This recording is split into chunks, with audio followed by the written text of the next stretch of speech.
So what you're seeing today at this annual meeting is the very best of this powerful and strategic New Democrat tradition.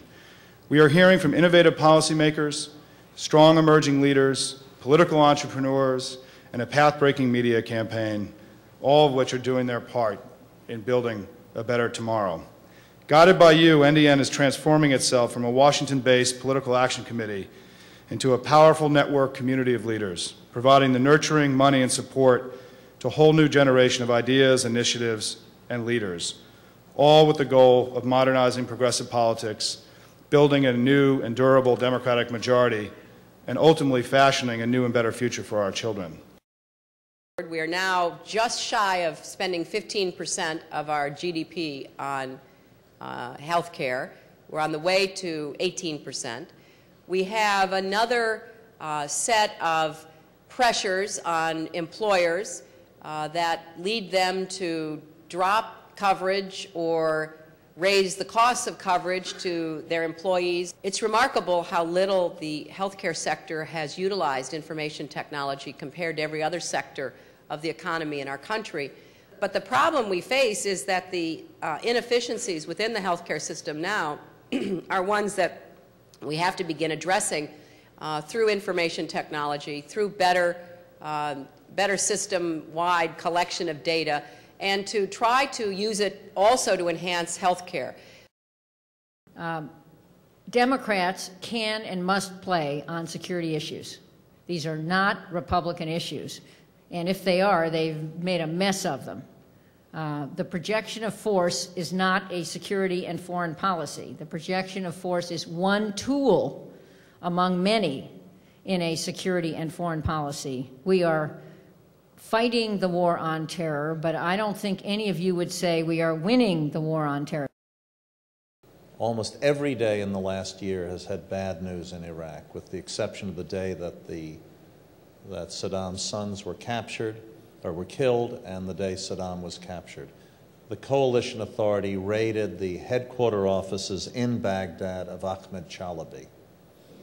Just imagine what that means.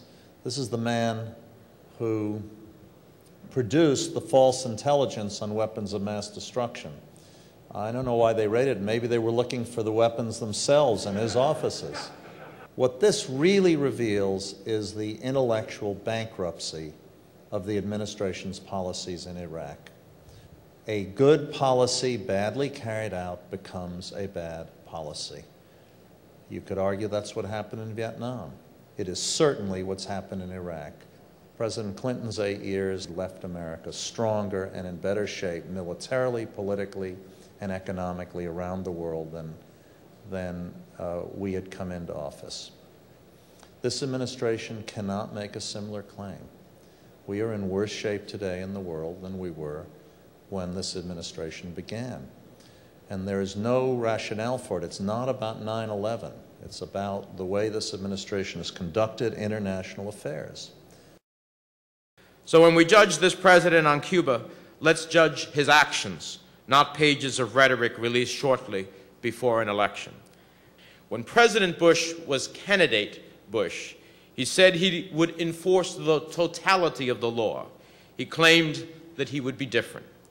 But President Bush has waived Title III of the Libertad Act 6 times since he was elected. It took this administration 3.5 years to write a report that recommends further analysis on whether or not to implement an existing law.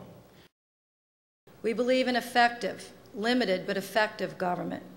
We believe in government that believes in itself that it should be fiscally responsible and that fiscal discipline is a prerequisite for any goals and objectives of either a government or a business or an individual, a family, or a community.